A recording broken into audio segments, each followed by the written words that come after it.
কলকাতার 5 তারা হোটেলে সাড়ম্বরে উন্মোচিত হলো Bengal super league BSL.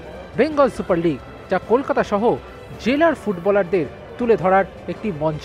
IFA এবং সাচি স্পোর্টস দুজনের যৌথ প্রচেষ্টায় শুরু হচ্ছে এই নতুন লিগ। 8টি জেলার ফ্র্যাঞ্চাইজি, 61টা ম্যাচ, 8 সপ্তাহ ধরে চলবে এই বেঙ্গল সুপার লিগ।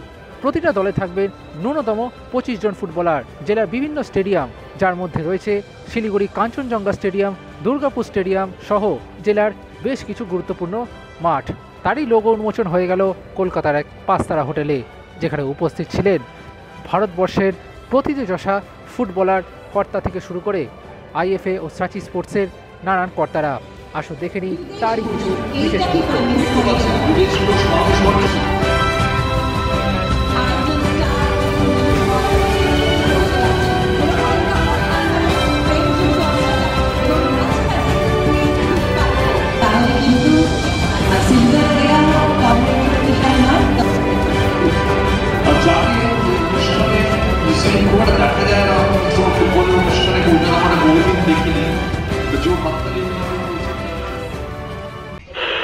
আকাশবাণী কলকাতা। শুরু হচ্ছে মহিলা মহল। উপস্থাপনা ও প্রযোজনায় বেলা দে।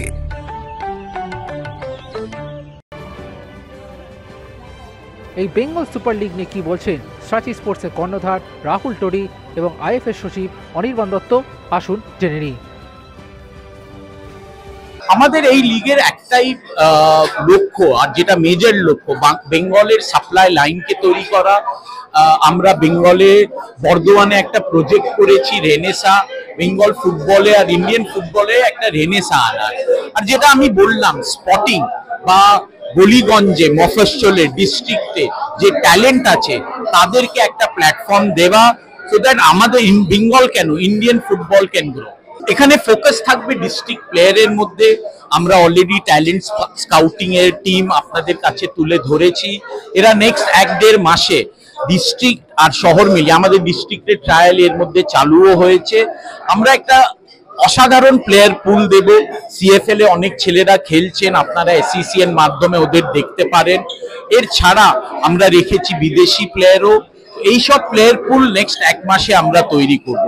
আর যেটা আসল, যে খেলাগুলো ডিস্ট্রিক্টেই হবে, আর ওই আইএসএল এর ফিলিং বা একটা আই লিগের ফিলিং খুব ইয়াং এজ থেকে প্লেয়াররা এক্সপোজার পাবে, সো দ্যাট যখন ওরা বড় মঞ্চে যায় ওরা পারফর্ম করতে পারে।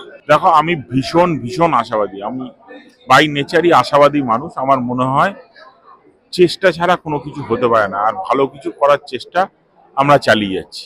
বেঙ্গল সুপার লিগ, এটা বহুদিন ধরে আলোচনা হচ্ছে, বহুদিন ধরে আমরা ফর্মুলেট করার চেষ্টা করছি, কিন্তু এখন যেটা ফাইনালি দাঁড়িয়েছে সেটা কিন্তু বেশ একটা আকর্ষণীয় একটা টুর্নামেন্ট হতে চলেছে, সেটা বোঝা যাচ্ছে। জিএর মতন একটা পার্টনার রয়েছে, সাচির মতন একটা অর্গানাইজেশন দায়িত্ব নিয়ে পুরোটা করছে, আর রেগুলেটরি অথরিটি হিসেবে তো আইএফএ থাকছেই সবটার মাথায়। তো আমার মনে হয় জেলার খেলোয়াড়দের জন্য এটা একটা অত্যন্ত সুখবর। যারা ধরো, আমরা জানি বহু প্লেয়ার আছে যারা জেলা থেকে হয়তো সেইভাবে বেরিয়ে আসতে পারে না, এবং কলকাতায় এসে একটা প্লেয়ারের নিজেকে এস্টাবলিশ করা ইজ আ স্ট্রাগল। বহু প্লেয়ারই আছে যারা কলকাতায় এসে সঠিকভাবে থাকার জায়গা পায় না, খাওয়া দাওয়ার অসুবিধা হয়, যার জন্য তারা কিন্তু নিজেদের আর ক্যালকাটা ফুটবল লিগে এসে নিজের খেলাটা মেলে ধরার সুযোগ পায় না। এই জায়গাটা কিন্তু ব্রিজ করে দেবে আমাদের এই বেঙ্গল সুপার লিগ। তার ফলে কি হবে, এরা কিন্তু ডাইরেক্টলি একটা সার্টেন স্ট্যান্ডার্ড অফ ক্লাব এসে শুরু করতে পারবে। কারণ যদি ফার্স্ট ডিভিশন, সেকেন্ড ডিভিশন থেকে যেই প্লেয়ারদের শুরু করতে হয়, আমরা জানি এখানে একটা টাকার টানাটানি থাকে, সেখানে প্লেয়ারদের আসা, থাকা, যাতায়াত, এই খরচাগুলো বেয়ার করাটা মুশকিল হয়ে যায়। কিন্তু বেঙ্গল সুপার লিগ একটা অপরচুনিটি খুলে দেবে এই প্লেয়ারগুলোকে নিজেদের পায়ে দাঁড়াবার। এবং ক্যালকাটা লিগেও একটা সংখ্যক ছেলে চলে যায় আই লিগ খেলতে, তারপরে যারা থেকে যায় তাদের কিন্তু যাওয়ার জায়গা থাকে না, তাদের একটাই জায়গা থাকে ক্ষেপের মাঠ। তাদের জন্য কিন্তু এটা একটা বিরাট অ্যাডভান্টেজ।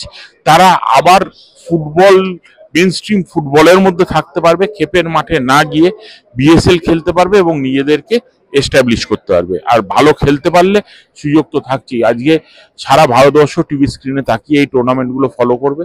যেই প্লেয়াররা খেলতে পারছে তারা ডাক পেয়ে যাবে ভারতবর্ষের, শুধু পশ্চিমবঙ্গ নয়, ভারতবর্ষের বিভিন্ন নামি দামি টিম। Extra time.